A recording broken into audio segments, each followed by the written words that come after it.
Hello, welcome. Here we are back together again. Just you and me, the Richard Vaughan Live. That's the name of this show. Richard Vaughan Live, en directo, en vivo. I'm alive and kicking. Alive and kicking. How do you say in Spanish? Vivo y coleando. We say alive and kicking. Why? Because when the baby's born, when the obstetrician delivers the baby doctor, what you call tocólogo, I think, or when the obstetrician delivers the baby and whap, then the baby wakes up and boom, the baby starts crying, but the baby's kicking too. Yes, the baby's kicking its legs. Why? I don't know. Well, maybe either God or evolution made it necessary for little babies to exercise their motor skills. Yes, to start immediately. The moment the baby is born, the baby starts moving its body, exercising and developing its motor system, su sistema motor, sus capacidades motrices, the motor skills. And the baby continues into childhood, running, jumping, climbing on the sofa, breaking ceramic objects in the house. Why? Because little children, babies, in infancy and childhood, humans need to develop their motor skills, the bone structure, the muscles, the joints, articulaciones, ligaments, cartilage, and strength. And so that's exactly the same with the language. If you want to speak English well, you need two things. You're to understand and to develop your motor skills. And your motor skills in English are the basic grammar. The grammar you think you know, but you don't. Because to know grammar means to reproduce it spontaneously with no problem. Ayer fui a la playa, mañana iré a la playa. Todos los días voy a la playa, últimamente he ido a la playa. Fui, iré, he ido, voy. To have this mastery, this dexterity, this agility with the basic elements. And that's the most important thing. 7 por 3 son 21. 3 sevens are 21. 4 fours are 16. 8 sevens are 56. 9 nines are 81. I know my multiplication tables. Why? Because I spent an entire year when I was 9 years old reciting the multiplication tables in class with the teacher and at home with my mother. It took me a year to learn the 3 table, because the 1 and 2 table is very easy. The 5 table is very easy. But the 3, 4, 6, 7, 8, and 9 tables, it took me a year. And it took me an additional year, age 10, doing simple multiplication and division problems to gain agility. And then I went to algebra. Then I was ready to go to algebra, geometry, and finally calculus. But I had to be humble and to go through the multiplication tables. And you too. Even here in Spain, people sing it. 2 por 4, 8, 2 por 8, 16, and things, 2 por 7, 21. They sing the multiplication tables in order to learn them, to memorize them, and to assimilate them completely. And you have to do the same thing with grammar. You cannot do calculus, linguistic calculus, if you don't pass through the grammatical multiplication tables. You need to be humble. Here in Spain, many people want to do integral calculus without passing through the multiplication tables. You have to learn that first, the basic elements, the motor skills. So, here I am with you, alive and kicking, and I'm waiting for questions. If you have any questions, feel free. But in the meantime, I'm going to teach the past conditional. Difficult, super difficult. This is only for the super intelligent. Yes, the past conditional. I have a question. Yes. But it's not a question, I think, from Ivan. Hi, Richard. I hope you're doing well. Yes, I am. Thank you. I'm a big fan of yours. Toma. Soy fan suyo. No fan de usted. We say fan suyo. A fan of yours, con ese. I'm doing an important writing exam. I'm taking, mejor taking a written exam on Wednesday. I have one doubt. Can I ask you a question? I have one question. We don't have a doubt. In English, we don't say doubt. I have a question. Can I ask you? I have a question. For example, in Spanish, you say, tengo Si alguien tiene una duda, no dude en preguntármelo. If anybody has a question, don't hesitate to ask me. You say, perdone, professor, tengo una duda. In English, you say, excuse me, teacher, I have a doubt. I said, what? Existential doubt? Do you believe in God or don't believe in God? Or do you believe in the afterlife? I have doubts. These doubts, no. In English, las dudas son dudas existenciales. In Spanish, no, la duda es una pregunta. We say, excuse me, teacher, I have a question. Siempre question. Chin. Fijaos en la chin. Question. Mention, attention. These three verbs, it's a chin, not shun. Transportation, shun, communication, but question, it changes. Attention, don't mention the question. All right, in any case. Well, what's your question? If you have una duda, if you have a question, what is it? Feel free, Ivan, to ask me. But in the meantime, until I see the question, I'm going to talk about the past conditional. I came to Spain in 1974 permanently. I had been here, pluscuamperfecto. I had been here before for a year, a school year, an academic year. But then I went back to the States, finished my degree, and then came back permanently in August 1974. Now, the question is, would I have come back in 1974 if I had had a steady girlfriend back in Texas at the time? I probably would have come anyway. But if I had been deeply in love, I would have tried to convince her to come. And if she had said no, I would have said, but darling, honey, didn't you tell me 3 weeks ago that you would follow me to the end of the earth? And she says, well, yeah, I'll follow you to the earth, but not to Spain. Well, what's the difference? So apparently when she said, oh, my love, I will follow you to the end of the earth, it wasn't really true. Because when I presented her with a real case, hey, let's go together to the end of the earth, she said, let me think about it. And that's the extent of her love. How deep is your love? All right, your question. Yes, you are nice as pie. You are as nice as pie. But you know, I don't like pie very much. I don't have a sweet tooth. Yo no soy goloso. Goloso. We say, yo no tengo un diente dulce. Así lo decimos en inglés. I don't have a sweet tooth, which means don't compare me with a pie. Compare me with a strip of bacon or something, you know? Or compare me with a fried egg. And then I say, wow, I love you. Yeah, she's comparing me with a fried egg. I have a friend sitting over here. Yeah, or compare me with a steak. Yes.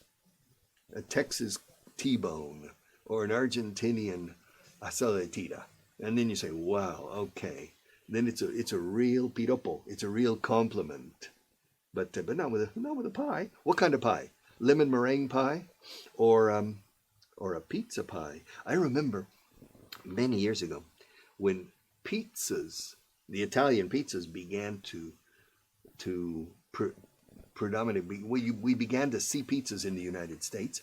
We didn't say pizza. We said pizza pie. It was funny. Very soon we dropped the word pie. But in the meantime, for about the first 2 or 3 years, people said pizza pie. Question. Have you ever measured whether or not your method or approach language teaching? Well, of course it works. I've been doing it for 45 years. I've seen so many final solutions. I've seen so many metamorphoses. I've seen so many total transformations of people that my method works better than any method in the world. And my method includes one element that's key, the quality of the teacher. It's the teacher. It's not the method. The method is, the Vaughan method is incredible hardware. But if you don't have the right software, it doesn't work. And so there are two things, an incredible hardware with an incredible software. Presto. We have solutions por doquier. Solutions out your ears, saliendo las orejas, o los oídos. We have solutions out your ears. So yes, the method or approach, as you say, works very, very well. Otherwise, we wouldn't be so successful. We wouldn't be the largest English teaching company in Spain. We wouldn't have 440 teachers giving 40,000 hours per month of class. We wouldn't have radio and television if our approach or method was not the best. It's the best. Okay. Getting back to coming to Texas, getting back to the past conditional. No more questions for the moment. Getting back to the past conditional. Yes, if I had been in love, madly in love with a girl in Texas in 1974, I might not have come to Spain. I wouldn't have come to Spain. No, I might not have come to Spain. I would have thought about it, or I would have postponed it. Also, another reason I came to Spain in 1974 is because I didn't have a good job in the States. Now, if I had, si hubiera tenido un buen trabajo ahí, en aquel entonces, if I had a good job in the States, I would have come to, I would have come to Spain anyway. I would have quit the job because at age 22, I was 22. At age 22, the only thing that's important in your work is that you learn. The salary's not important. It's what you learn. And so I'm sure if I had had a good job in the States at age 22, it would have been less of a learning experience than coming to Spain at age 22. So I came to Spain.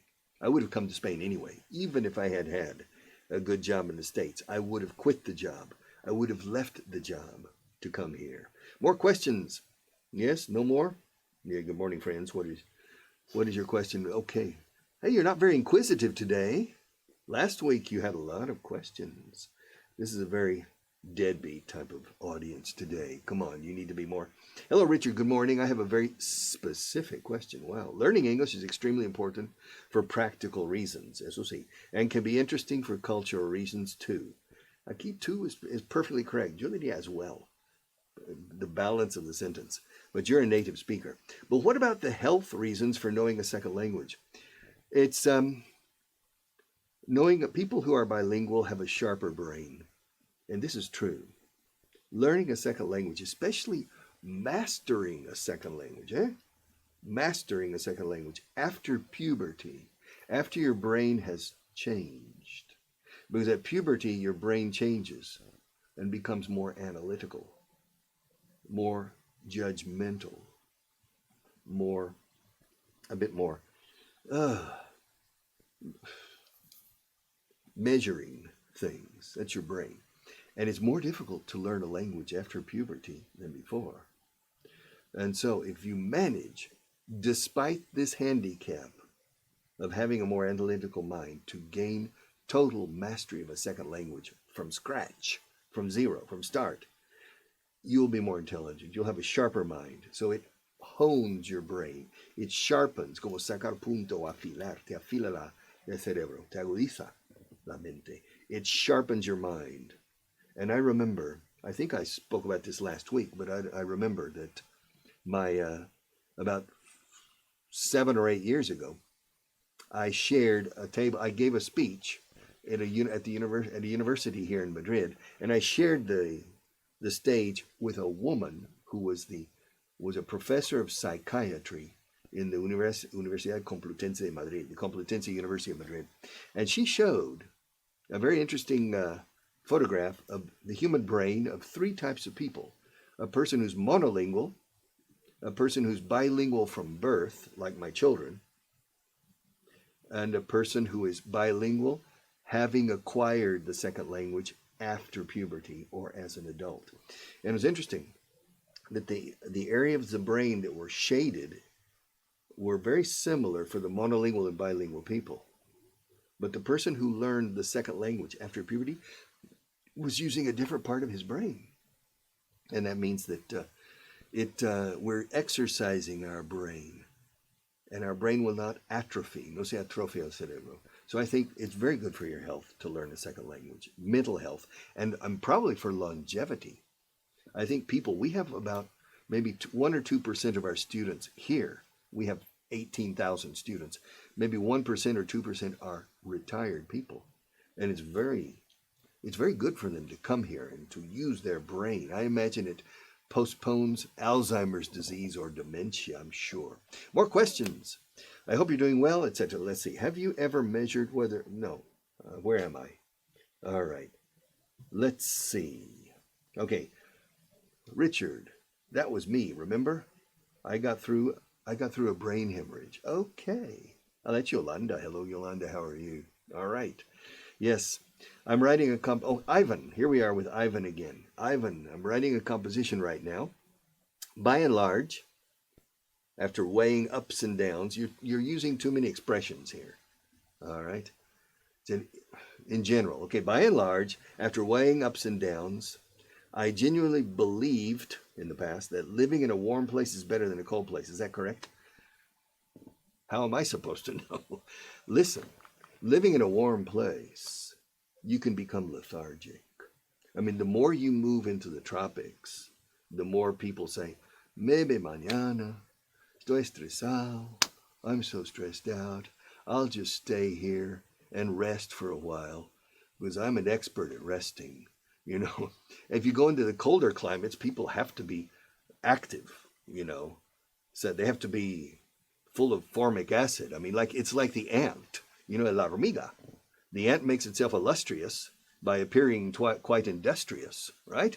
Well, so what? Would you be calm and placid if you were full of formic acid? Okay, living in a cold climate makes people have to work. They have to be busy. They have to move their body simply to survive.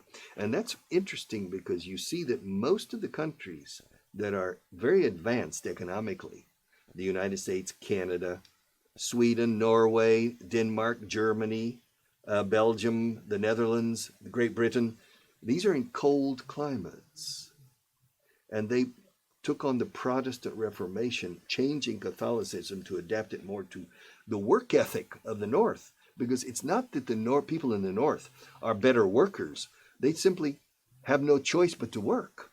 Over 2 millennia, they were working because Charles I of Spain, the first king, Habsburg king of Spain, and Philip II, his son, both decided to bring Germanic people, certain colonies of Germanic people to Spain to try to change the work ethic.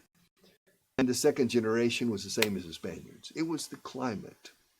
Now, so living in a climate where there's immense vegetation, but heat and humidity, okay, you can just take an orange from a tree, you can take a papaya, you can take a mango from a tree and eat it, and you don't have to work very hard. And besides, the hot climates create lethargy. You feel just, oh, you don't want to do anything. You want to drink a mint julep on the veranda and enjoy the cool evening air.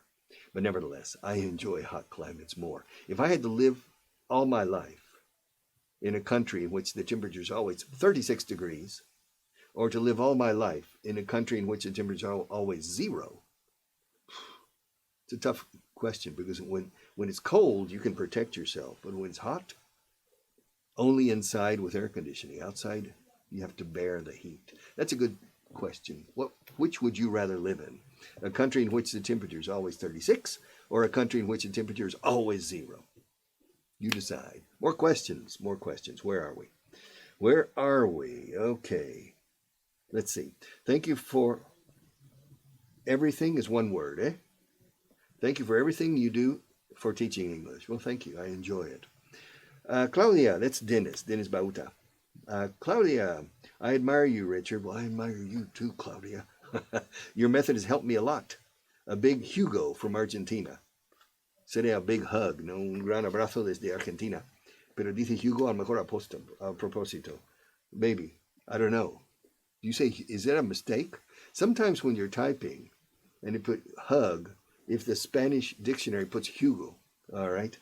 But in any case, Argentina, are you porteña, Claudia, or are you from Córdoba, from Mendoza, from Tucumán, from Salta, from Misiones, from Rosario, or from La Patagonia? Where are you from? All right. I like Argentina. All right, let's go on. Any more questions? Are you interested in opening? Después de gerundios, después de la preposición, siempre ing. Don't forget that, Leo. In opening. Are you interested in opening more schools in other countries? Yes, I'm interested in opening schools in every single country in the world. Bhutan, Nepal, China, Indonesia, Vietnam, Laos, Cambodia, Thailand, Burma or Myanmar, even in London, can you believe it? Or even in Wales, but probably if I would love to open schools in Italy and France. Toma. Italy and France. Then I would love to open schools in Peru, Mexico, Chile, Argentina, and Colombia. And then, of course, in all the rest of the countries, and even in the south of the United States, in certain areas where people predominantly speak Spanish still. Yes, but in my next life, I'm getting too old. You can't teach an old dog new tricks, you know that. And I'm getting too old, I think. The energy I have, I don't know if it's enough to paper the world, empapelar el mundo con centros Vaughan. But maybe for my heirs, mis herederos, who knows? My heirs. More questions, more questions. Where are we? All right. Are you considering bringing mejor? No, consider to, no se dice en inglés. Consider bringing. Estás considerando traer. Are you considering bringing your method, taking your method?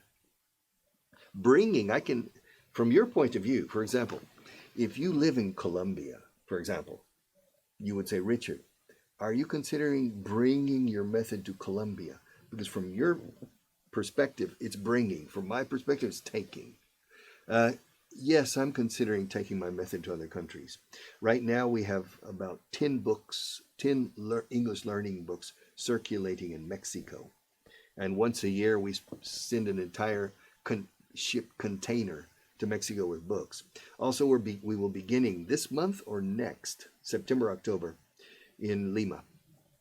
And so we're little by little, step by step, gradually, slowly but surely, little by little, step by step, slowly but surely, little by little, step by step, slowly but surely, gradually. All right, so yes, I hope so, but I may not see it in my lifetime.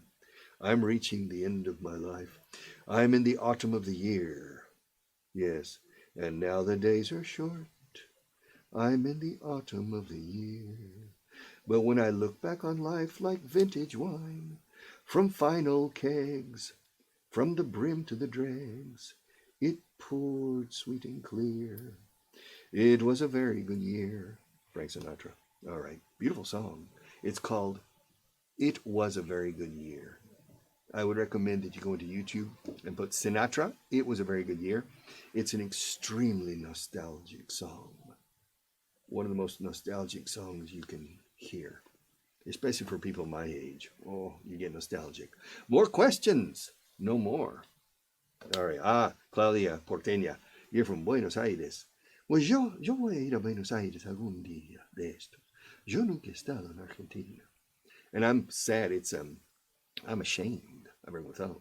I need to go. I would love to see the Buenos Aires. I would love to visit it. I would love to visit many other areas. I would love to rent a car and cross that country from Buenos Aires to the Andes, to the Cordillera, to the mountain range, and then go up to the Altiplano and go down to the Patagonia and go up to Misiones and see Iguazu. There are a lot of things I would like to do in Argentina. More questions. Let's see. You should open all over the place. Your approach is undoubtedly the best for many reasons. Thank you, Yolanda. Come on, Yolanda. Contigo no necesito abuela, as they say, With you, there's an expression in Spanish. With you, I don't need a grandmother, because the grandmother's always saying, oh, my grandson is so good. But with you, I don't need a grandmother. All right. So you don't need to lay it on so strongly. Okay. I have my own degree of self-confidence and self-assurance. So I don't think I need additional, but it's always nice. I enjoy nice comments. Who doesn't?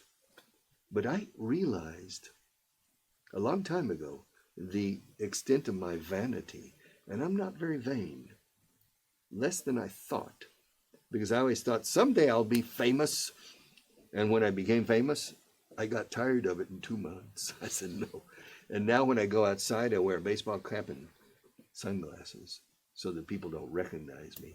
And what's the bad thing about being well known or famous is because before I was famous, I enjoyed looking at people's faces when I was walking down the street. Just looking. I liked looking at people, at their faces, something they don't do in Great Britain, for example. You're not supposed to look at people. But I look people straight in the eye. But I don't do it now because they recognize me. too often, and it unhinges them, les saca de sus casillas, o se pone nervioso, it unhinges them. Hinge, escrito inge, con H, hinge, hinges la bisagra de una puerta, o los goznes de una puerta. Hinge. To unhinge, les saca de sus bisagras, o sea, they become nervous. It's an interesting expression, to unhinge, because a door and window often have hinges. Next question. Let's see. Ivan. Hey, how do you manage to master Spanish? My Spanish is terrible. Mi español va de mal en peor. Estoy aprendiendo español a grandes zancadas. Yeah, I'm losing my Spanish because as you get older, your motor skills begin to decline. And the motor skills include articulation, high resolution speech. Even in your own native tongue, people who are 80, 90 years old, they talk like this. They don't have good diction. And so it happens. And when you're speaking a second language that you learned after puberty, in which it's impossible to have a perfect accent, the accent gets worse. 30 years ago, my accent was much better when I spoke Spanish. Now it's getting worse and worse, fasting more and more quickly. More questions. All right, where are we? All right, Mercedes, hello. Mercedes, she lives in Colmenar Viejo, the old Colmenar, the Colmena, the old beehive setup. I don't know how to say that. What do you want? Let's see what she wants. Mercedes, hello, teacher. Nice seeing you through this. Okay, a través de este medio. Nice seeing you through this medium. A medium has three meanings. Medium means neither high nor low, or medium, your steak. How do you want your steak? Medium. Also, medium means un medio de comunicación, this medium. A medium is also a person with a crystal ball who brings in the spirits. And there's spirits in this room. I know there's spirits in this room where I'm speaking to you. So it could be that I'm not only an English teacher, but a medium. Can you believe it? That's killing two birds with one stone. Pluriempleo, right? Yeah, I'm working on two different jobs. But for me, I'm not really a medium, but I have a crystal ball at home. In fact, I have two crystal balls. I bought one in 1987 in the Corte Inglés here in Spain. And then about 3 years ago, I realized there's a new generation of crystal balls that have greater reliability. That means it predicts the future with 97% effectiveness, accuracy. And then, wow. And so I bought that crystal ball. And I realized that it was not really true. I was only right about 70% of the time. And so I realized something. I realized that just my own mind, if I work hard and do my best, I predict the future even better than the crystal ball. It's not that I predict the future, I will the future. Will? ¿Qué significa will? Will is último testamento y voluntad, last will and testament. Will also is the future tense. I will go. Why will in the future? Because 8 centuries ago is yo voluntad ir. My will is to go. It's expressing the future. So I will go. But to will as a verb means to hacer que pase por fuerza, pura fuerza de voluntad, by pure willpower. Willpower is it. I will will it. Yeah, so I am going to will the future. And that's even better than crystal balls. In that case, you don't need to predict the future, because the future is yours for the making, and you forge it. Forjas, labras. You forge your future, but you have to work hard. You can't do it and be lazy at the same time. All right, more questions. In other words, let's see. In other words, Richard is the bee's knees. Okay, the bee's knees, las rodillas de la abeja, means el no va más, el no sé, el no va más. He's the bee's knees. I learned that expression about 10 years ago. I didn't know it. I learned it from my good friend Richard Brown. I think it's a British expression more than an American expression. Hello from Colombia. Where from Colombia? From Bogotá, from Cali, from Medellín, from Bucaramanga, from Barranquilla, from Cartagena de Indias, or from Aracataca, the home of Gabriel de Garcia Marquez, which in his book was Macondo. El mítico pueblo de Macondo, yes. Colombia. My son, his partner is a girl from Colombia, and my son has just bought some property outside of Medellin. All right. Yes. All right. I'd love to collaborate with your work here in Argentina. That's Claudia again. Claudia, well, will send me your CV and a picture. Yeah. Well, do you live in Buenos Aires proper? Fijaos que cuando digo proper, when it means, for example, here in Madrid, when you want to say Madrid término municipal y no los alrededores, they say vivo en Madrid, Madrid. They say it twice.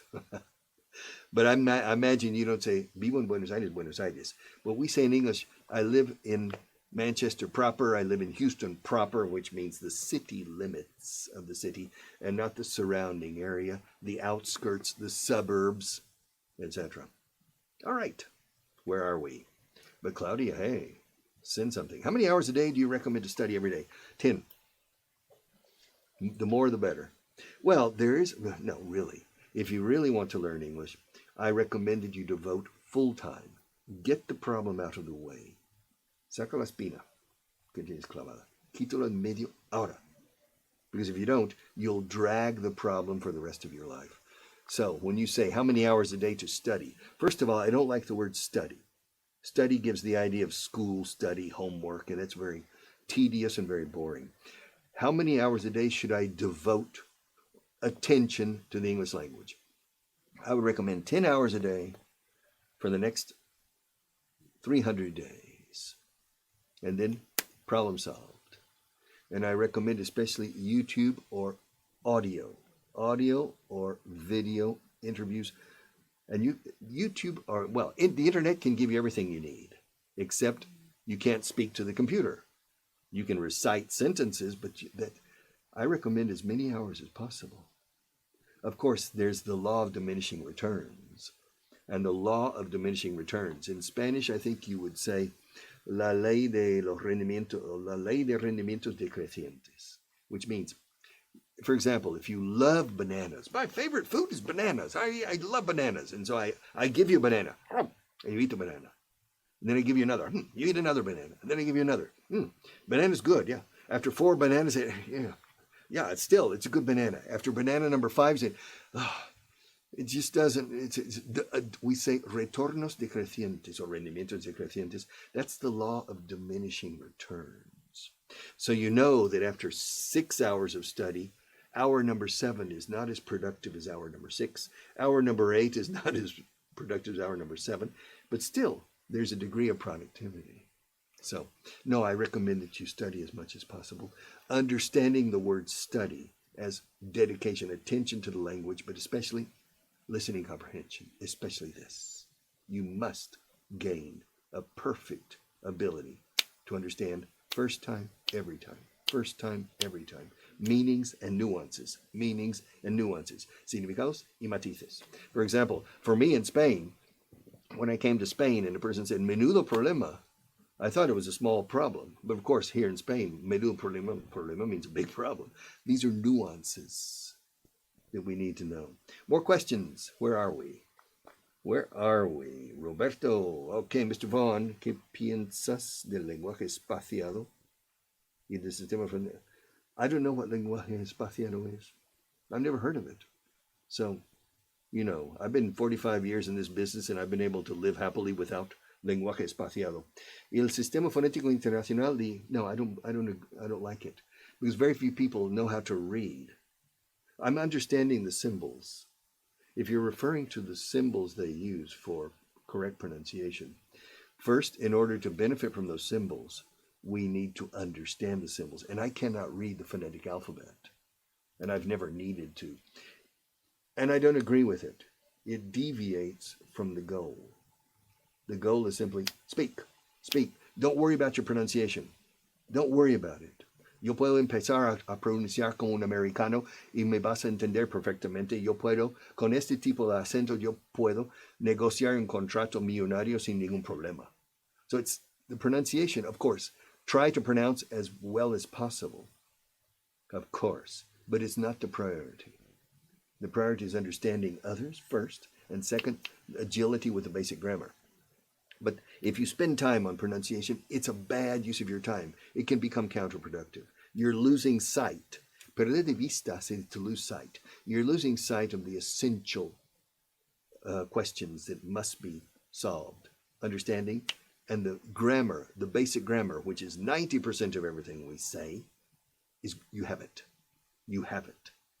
And it's like walking through the densest, darkest, thickest part of the jungle with so much undergrowth with an incredibly sharp machete. That's grammar. You're creating a path. And that's the basic grammar, not the advanced grammar, and not pronunciation. For me, it's a waste of time to worry about the phonetic alphabet unless you are a professor of linguistics at the University of Stanford. Then maybe yes. But otherwise, it distracts. It distracts. And besides, when people start learning a second language, as adults or after puberty, they never are able to get correctly the pronunciation. For example, just the short I in English. It is big. It is big. Es grande. In Spanish, people say, it is big. All right. It's perfect Spanish pronunciation of English. But it's not a problem. And they can't say it is big. It's impossible. They never get it unless they start before puberty. They never get it. So don't try to achieve unrealistic goals. Only pursue what is realistically achievable.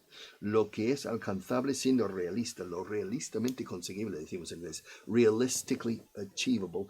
And don't lose time and waste time on things that are not essential for effective communication. Because what counts, lo que cuenta en la vida real, what counts is to effectively control the communication environment.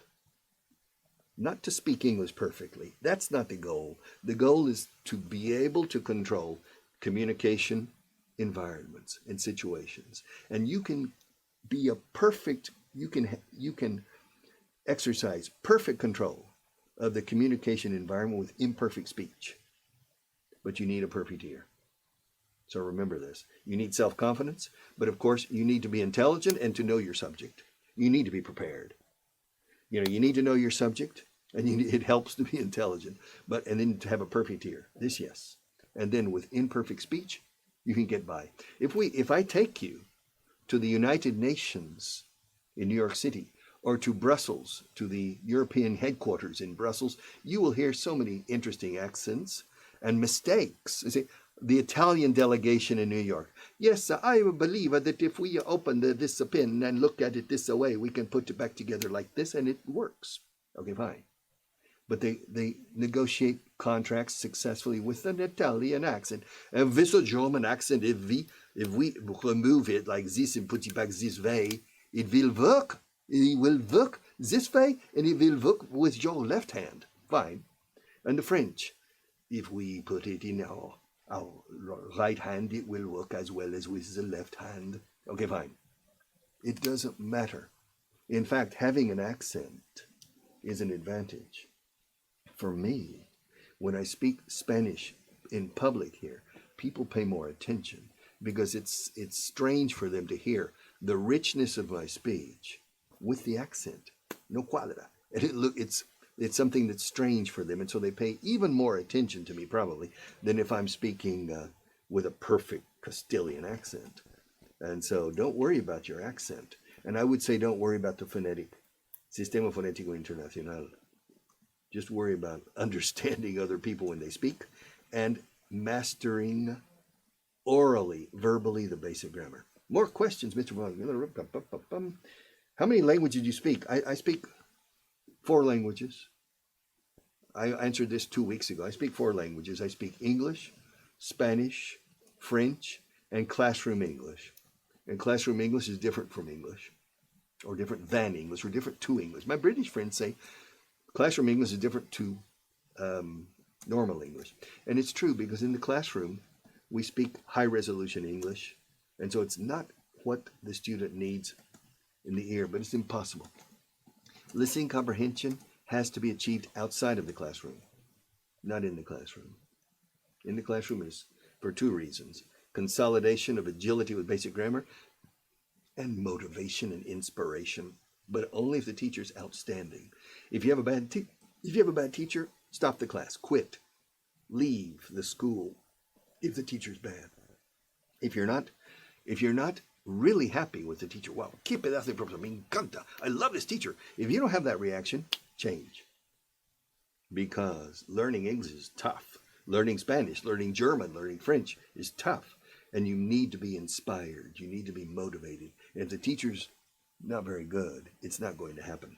So the classroom is not for understanding, but it's for other extremely critical things, especially motivation and inspiration. More questions. Where am I? Okay, bees knees in Spanish. Spanish is con mayúscula. Don't write Spanish with a small letter. It's very. This is a problem that many people have in Spain and probably elsewhere. Is when you, of course, in Spanish you say español, mexicano, americano. It's always with a small letter, but not in English. It's bad. It makes a bad impression. So try to remember, for the days of the week, the months of the year, and the adjectives, Spanish, English, French, German, always with capital letters at the beginning, please. Try to remember this. Okay, where are we? Yeah. El bee's knees in Spanish es la leche. Sí, es la leche. By Alberto Alonso. My amigos. Okay, it's Ivan. Okay. Alberto and I have been working together for 15 years. Yeah. Next. All right. I had to move to Sydney. Who is this? Manuel Basurto. Manuel. I had to move to Sydney to finally learn English. English 24/7 is the only way, I guess. Cheers, mate. Cheers, mate. I can't emulate very well the Australian accent. I had to move to Sydney. To finally learn English. That's a split infinitive, Manuel. To finally learn English. Finally to learn English. However, when you put a word between to and the verb, that's called a split infinitive. However, split infinitives are becoming very common in English, so much that it's almost correct. But don't make the following split infinitive. No entender is not to understand, not to not understand. She called me to not, well, for example, Shakespeare, to be or not to be? That is the question. Can you imagine him saying, to be or not to be? To be or to not be? Oh, it sounds awful. That's splitting an infinitive with a word in the middle. But in any case, Sydney's a beautiful city, they say. I've never been. All right. Roberto, mea culpa, me refiere a qué opinión le merece el aprendizaje espaciado. ¿Qué es espaciado? I just don't understand it. Spaced out? You know, you learn a little bit now, 3 months later you learn something. Is that what it means? Roberto, Antonio, I need a little bit more clarification because do you understand it? There are two of us here and we don't understand. Okay, he's British and I'm American. So, I mean, we Anglo-Saxons don't understand aprendizaje. Spaced out. Well, spaced out is if you're smoking marijuana. Hey man, cool. Yeah, I'm feeling interesting vibes in this room. Yeah, I'm spaced out. But spaced out can also mean putting spaces, spacing them, separating them with spaces. El aprendizaje espaciado. You got me on that one. You got me means me has pillado ahí. No entiendo. All right. Grupo Vaughan, we're running out of time. Is that you? Yeah, that's Ask the world's best English teacher, Richard Vaughan, a question before the end of the stream. What time does the stream end? when you want to. We can go on forever. I'm going to continue teaching until I start feeling hungry. Because you see, here in Spain, I'm in Spain right now, and it's 1:45, which means that around 1:15 I begin to feel hungry, and my stomach starts to growl. And so I don't want you to hear my stomach growl because it's not good. It's not very professional on TV. So at that time we'll probably call it quits. We'll probably call it quits, which I think the British don't say. You don't say call it quits. No. To stop, to say ya está bien. Okay, let's stop. Let's adjourn for the day. The meeting is adjourned. The court is adjourned. That's what the judge says, Su Señoría. Your Honor, this court room session is hereby adjourned. Hereby means por la presente, hereby. More questions. Beatrice, miss you guys. Good day, good day, good day. Hello, good morning, goodbye. Salutations and other niceties. Yeah. Good morning, good morning. It's good to have you here. Good morning to you. And there's another song from the famous Broadway musical Oklahoma, which was the #1 musical for 40 years. And the number of people. Oh, what a beautiful morning. Oh, what a beautiful day.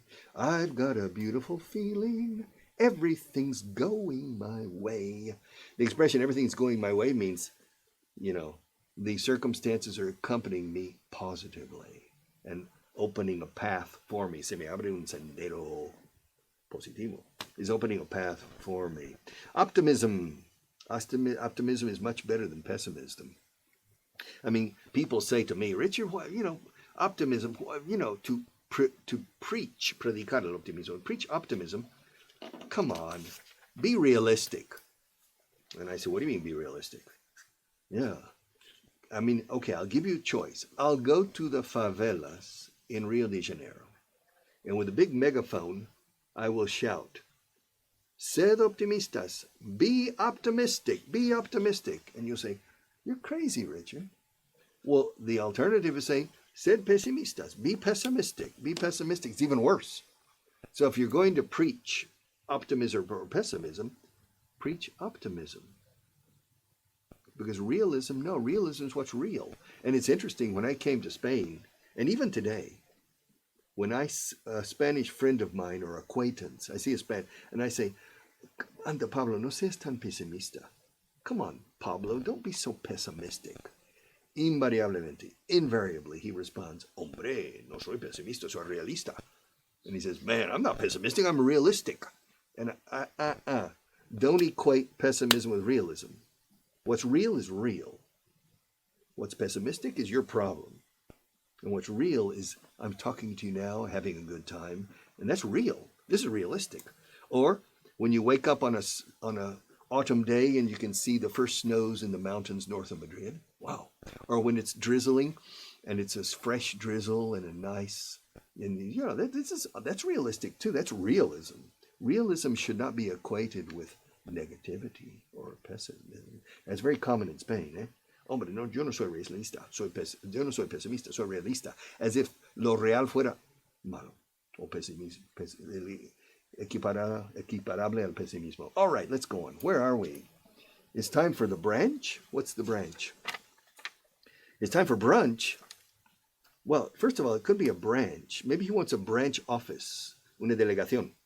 Yes, una sucursal, a branch office. But it's time for brunch. See, the brunch means, brunch was invented in the United States, I think about 50 years ago. Breakfast, lunch, brunch, to make more money at the mid-morning, because these restaurants said, my God, we make money from 7 a.m. to 9:30. Then we make money from 12 or 11:30 to 2. What about this time in the middle when we're twiddling our thumbs? We're sitting and twiddling our thumbs. To do this is to twiddle your thumbs. They said, okay, we'll invent something called brunch. And it's been very successful. So that's marketing. Eh? All right, where are we? My God. Like versus as.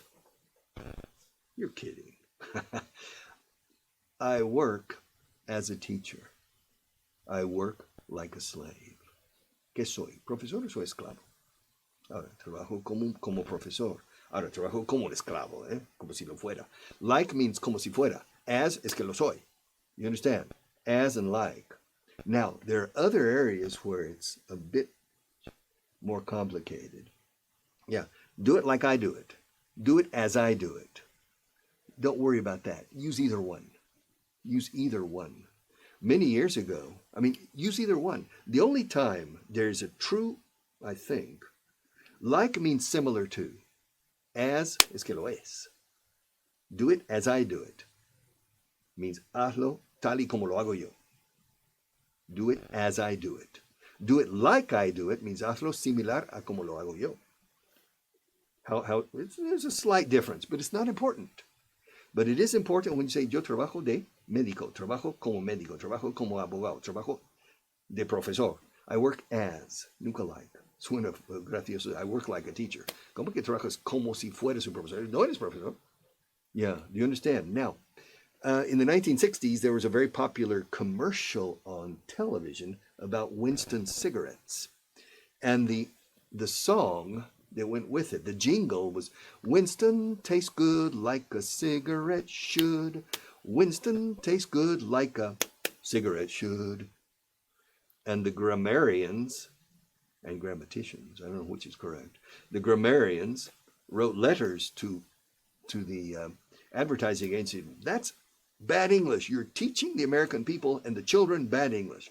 Winston tastes good like a cigarette should, como debería un cigarro. No, Winston tastes good as a cigarette should. So if a major advertising agency makes a mistake there, it doesn't matter in your case. Like and as, except for the question of your profession. More. Where are we? Ay, my God, it's too long to read. El repaso espacial o aprendizaje espacial se concibió, tiene en cuenta el funcionamiento de la memoria. Para empezar, el sujeto se familiariza con la información. They think too much. The less you think, the better when you're speaking a language. Don't think. Just spit it out. To spit is escupir. To spit. But to spit something out is suéltalo. Don't worry, me yesterday beach girl. Wow. Me yesterday beach girl, restaurant, disco, hotel, night. Incredible. Wow. Fine. That's going to an extreme. I don't recommend, but nevertheless, just don't suffer paralysis by analysis. En English, parálisis por culpa del excesivo análisis. And if you think too much, etc., I don't know. I would need, Roberto, I would need to read it completely. And because of the time limitations and so many people are watching, and it's in Spanish, I'll answer you next week, if I can. All right. I do actually have a pertinent question, Yolanda. Well, Yolanda has a pertinent question. All right. What is your honest opinion of the use of English terms in the Spanish language? Listen, I prefer Spanish. For example, if you say, I don't know, there's so many English words penetrating into Spanish that it becomes a bit absurd sometimes. Mándame el report. O el reporting. But el reporting and they're different. There are ways in Spanish, almost always there's a Spanish equivalent. It's perfect, So I prefer. However, you can't stop the penetration. This happens between all languages. I mean, the Spanish language today is because of the influx of Latin into Spain, into the autochthonous languages of the Iberian Peninsula 2,000 or 1,800 years ago began to penetrate in. And that happens. At this rate, maybe 30% of all the vocabulary in the future will be of English origin in Spanish. What will not change probably is the verbs. The verbs. Quiero, quieres, vuelvo, vuelves, pido, pides. That will probably not change. But like un reporte, en vez de un informe, o reportar a en vez de rendir, o sea, de cuentas a. Yo rindo cuentas a Manolo. Yo reporto a Manolo. Ahora se dice reporto mucho. El reporting in los informes de rigor in an organization. This is unstoppable. I don't like it, but it's going to happen. It's going to grow even more in the future. So you just have to grin and bear it. Grin is to smile. To bear is aguantar. In Spain, they say ajo y agua. It's interesting. In Mexico and Peru, they don't know that expression, ajo y agua, which means a joderse y aguantar. Okay, ajo y agua. And we have a similar expression, but it's not bad English. It's to grin and bear it. It means there's nothing you can do about it. So smile and just bear with it. All right, next. Where are we? Hello, Mr. Richard Vaughan. What do you think about English accent of Indian speakers? It's a very interesting way of speaking, but yeah, it's fine.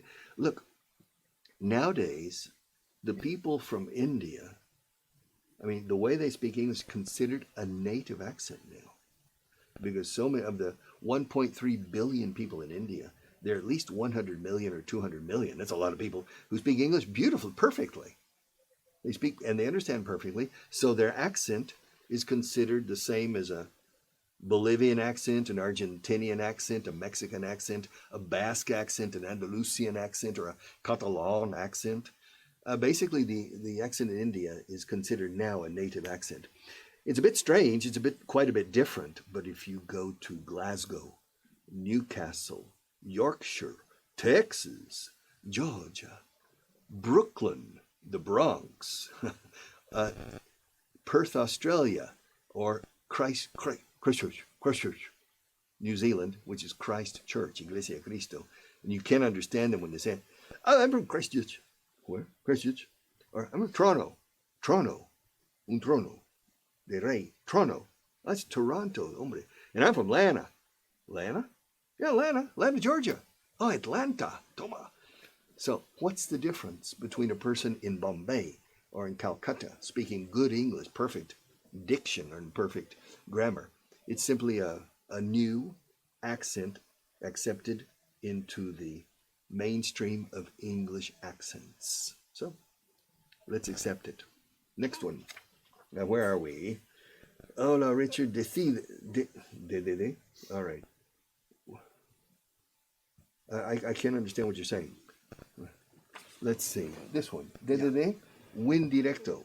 Win directo. I think you typed too fast. Ahí te vas nas. All right. Let's go to the next one. Hello. When will the next live connection be? In a week's time. Funny about English, isn't it?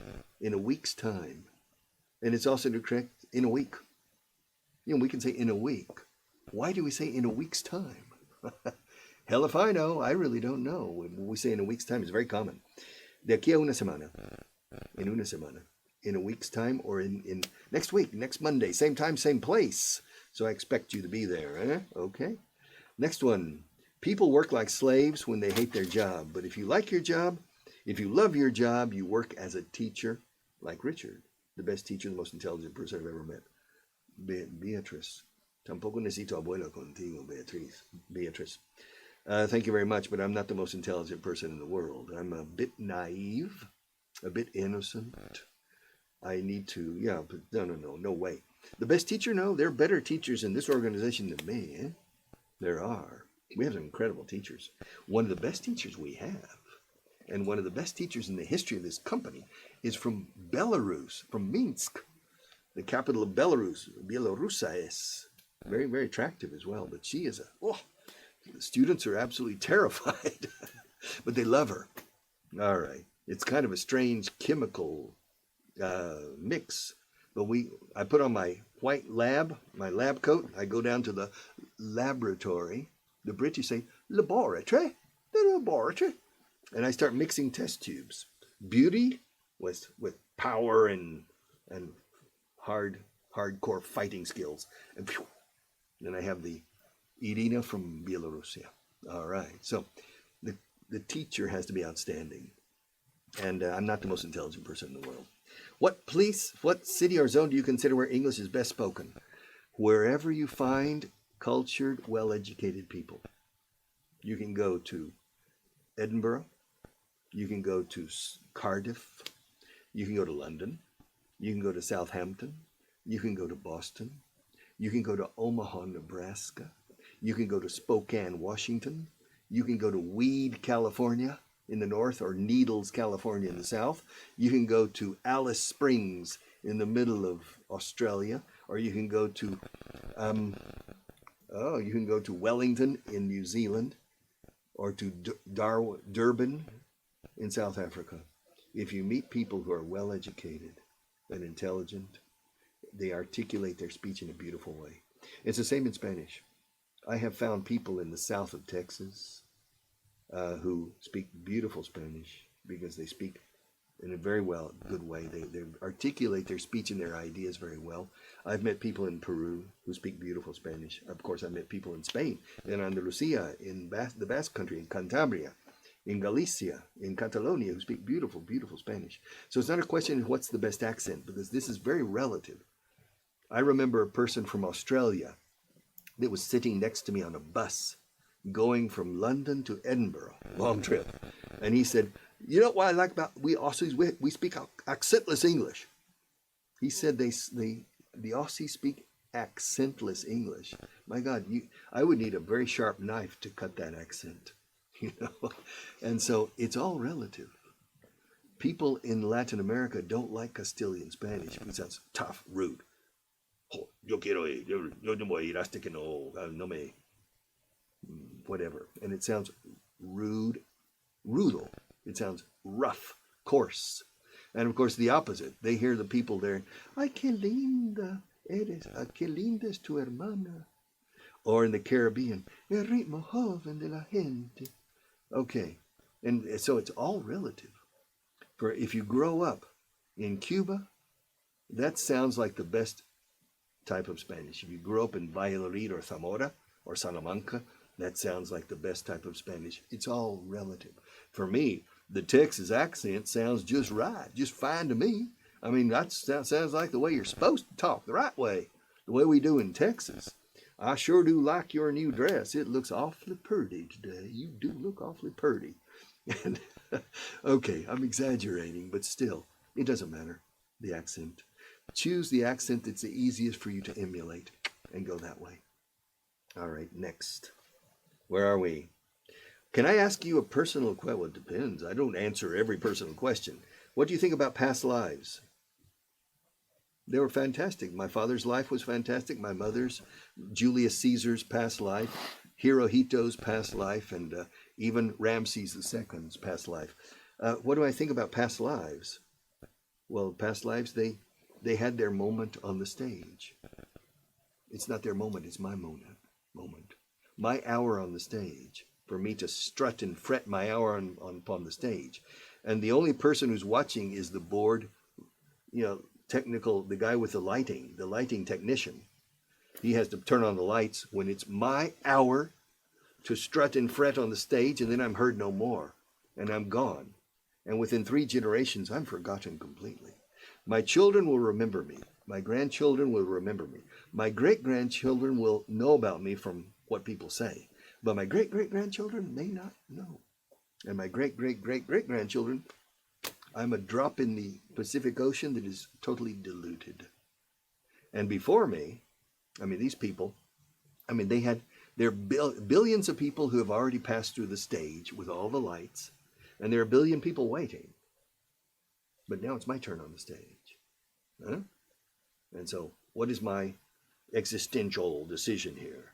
The lights are on. What do? Enjoy it. Enjoy it to the limit.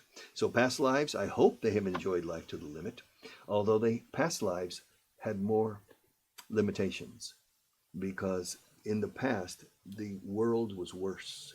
There was more tyranny, more despotism, more precariousness, fewer comforts. There was high infant mortality.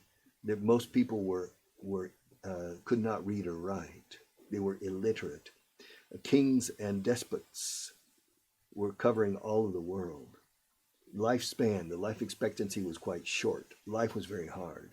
So the past lives have had problems. I'm very fortunate to have been born at this time.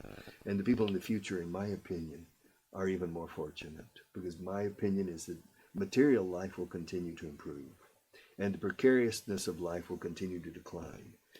Spiritually, I don't know. That's a different question.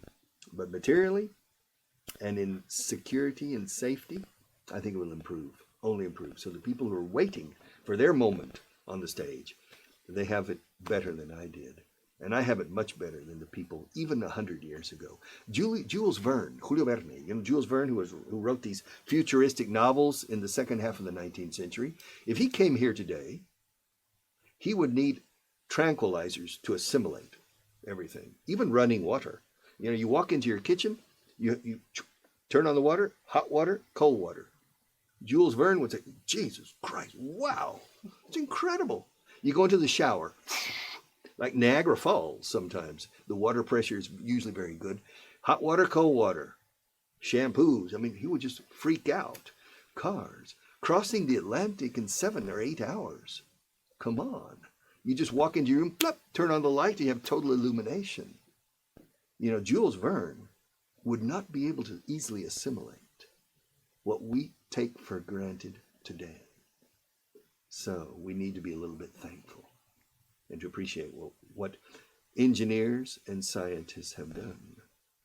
Because without engineers, I would be teaching English in a cave.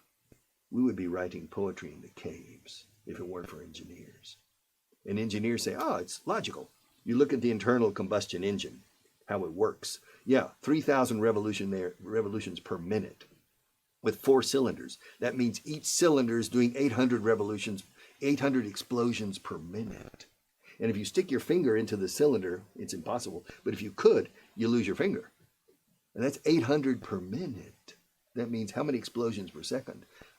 I mean, for me, that's magic. And that's mechanical engineering, not electronics or electrical engineering. That's mechanical engineering. And for me, it's a miracle. It's magic. But an engineer says, well, it's totally logical. Okay.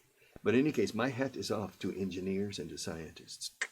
They have made our material life incredible. Thanks to the Industrial Revolution, thanks to the Scientific Revolution, and many things, yes. But it was a gradual growth of the Renaissance, the Scientific Revolution, the Enlightenment, and then the Industrial Revolution, yes. But we are beneficiaries today, and the people in the future will be even greater beneficiaries. Where are we? I've lost my place. Where are we? No, I want to go back to past lives. I work as a clinical psychologist. Wow, that's interesting. And I work with regressions to past lives for more than 29 years. I know you love philosophy con PH, no con FH. FH dos veces en philosophy. Donde están las dos Fs, me pones una P en cada sitio. Okay, philosophy. That's interesting. I would like to know more about your work with regressions for past lives. That would be interesting. And clinical psychology is very interesting. Are you more in the area of behavioral psychology or psychoanalysis? Both are fascinating areas of psychology and humanistic psychology as well. That's for my next life, one of the things I will study. All right, the next one, en resumen. Oh, estamos con el aprendizaje espacial, I'm sorry. Cuando aprendes hoy unas frases hoy, luego las repasas las mismas frases mañana, luego reparas dentro de 3 días. Oh, yeah, that's called review in English. Yeah, aprendizaje, just review. You need to go back and review all the time. But to tell you the truth, if you want to master spoken English, it's basically 20 verbs that you need to know in the present, past, future, and present perfect, in negative, interrogative, and affirmative. That's 80-90% of everything we say. That is, el verbo to be is. 80 or 90% of everything we say. En esta frase, el verbo to be y el verbo to say. Not el verbo to bother, to sleep, to contemplate.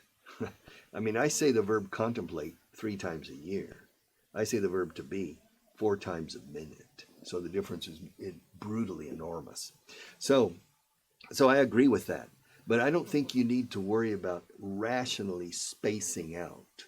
When should I study? It's a bit like going to the gym. You say, I want to develop strength and I want to develop a nice physique. So I want to look attractive. At the same time, gain strength where my bones are protected by, and my joints are protected by a good muscle structure. Okay, fine. And you say, okay, if you want to develop muscle, attractive muscle, you go once every 5 days.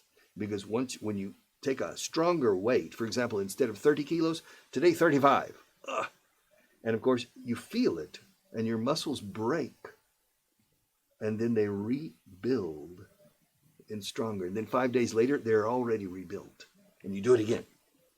And so, yes, that case you need to space it out. But for reviewing English, I would say just every single day. Just use it more and more and more and more. It's a quantitative question, in my opinion. Once you understand the rules, start reproducing them.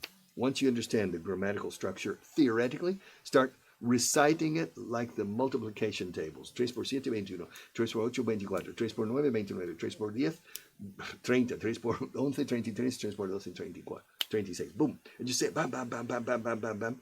Yesterday I went to the beach. Tomorrow I'll go to the beach. Lately I've gone to the beach. Every day I go to the beach. Did you go to the beach yesterday? Will you go to the beach tomorrow? Have you gone to the beach lately? Would you go to the beach if I paid you? Would you have gone to the beach yesterday if I had paid you? Okay, that's agility, agilidad. Ejercicios para las articulaciones.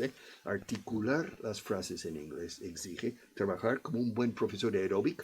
Te imprime el movimiento de ese cuerpo para ganar cardiovascular y para ganar agilidad y tonalidad muscular y de las articulaciones. It's the same thing with grammar. All right, where are we? The método Pimsleur Assimil, I don't know them. I only know my method, and it works so well that I just will.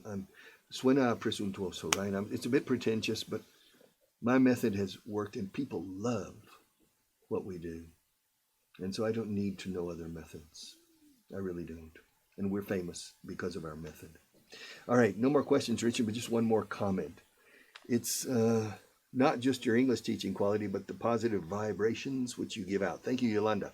I mean, without Yolanda, good vibrations. You know the song, good vibrations? She's given me excitations. Yeah, but that's a different type of vibration.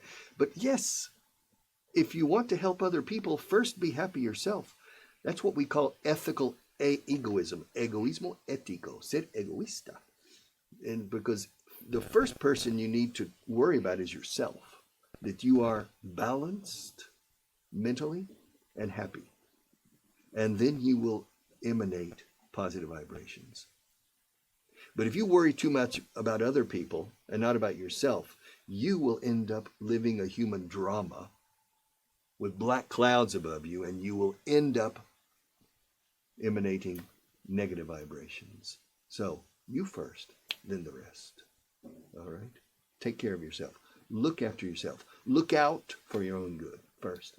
And then you are better positioned to help others. A happy person helps others much more effectively than an unhappy person. All right, more. Let's see. How long did it take you to fully understand a movie? It took me 3 years. I said that last week, I believe. It took me 3 years to understand cinema. It took me 7 months to understand people perfectly. About 98% perfection on listening. But it took me 3 years to understand in the cinema. So movies are not a valid representation of your, it's a valid representation of your listening skills. Don't use movies to measure your ability to understand. Just don't watch movies in English. Watch movies in Spanish. The dubbing in Spain is very good. In Peru or Chile, I don't know, but the dubbing in Spain is very good. And so the idea is to enjoy a movie. For your listening, audio and YouTube video. For interviews and other types where people are constantly talking. Next. How long did it take you to fully learn? Because I've been studying English for a long time. It's really hard. Don't watch movies. I repeat, they are not a correct representation or a correct... Don't judge your listening by movies. Movies are very difficult to understand. The directors, the screenwriters, and the actors inject greater difficulty factor into speech than is reality. And second, when you watch 100 minutes of a movie, the people are talking over only 15 minutes. So there's 85 minutes of action, transition, and simply noise.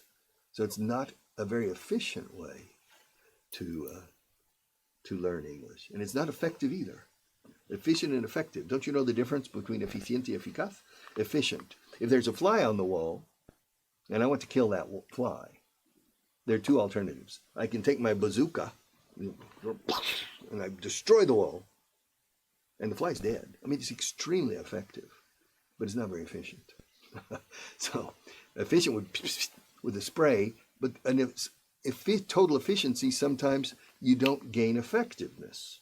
So you need to find the right balance between efficiency and effectiveness. Effectiveness is the result. Efficiency is the use of your resources. So you need to be effective. With English, you need to be effective. Forget efficiency. Effective. Ear. Understand. Spit it out. And make sure the basic grammar is an ally, un aliado, and not an enemy.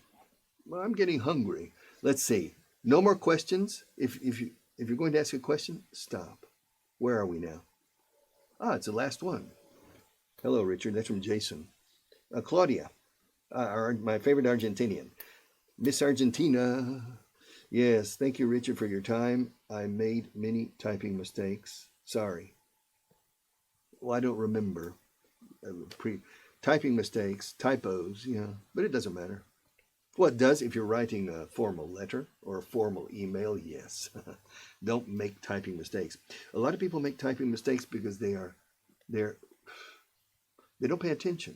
They're impatient when they're typing, and then they don't proofread. Interesting verb to proof. Proof is una prueba. Las pruebas, proofs. Proof también es demostración, but to proofread, todo junto, leer, prueba leer, proofread is revisar. To make sure that what you're sending is free of mistakes. It's very, very important. All right.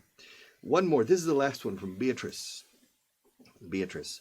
I have a cousin, primo, that learned how to speak English in 9 months. Define for me, Beatrice, learn how to speak. Did the person learn how to understand people in Scotland and people in New Zealand and people in Texas the first time, every time? Did the person learn how to effectively speak so as to influence publics, to attend meetings and understand the cross currents of discussion and to contribute to the meeting effectively?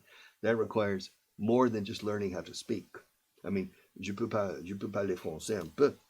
I can make you think my French is good and I can impress other people. But if I'm in a meeting in Paris and I have suffered this, my French is high intermediate, but it's far from the necessary French to be effective. So I have a cousin who learned English, to speak English, in 9 months. By the way, Beatrice, here's a rule for you and the rest. When the number is one digit, 1, 2, 3, 4, 5, 6, 7, 8, 9, one digit, write it in letters. 9, N-I-N-E. When it's 2 digits or more, in numbers. Okay? So 10, you write it as a number, 20, 30, etc. But 876, 9876, write it out as a word. That's the rule. Okay. You have to almost become obsessed, mejor que obsessive. Los dos me valen. Obsesionado, no obsesivo. With a language you want to learn because it requires a lot of hours, correct? Especially if you don't live in the country, correct. Listen, read, learn. All about practice. Practice is with a C. Practice, con C.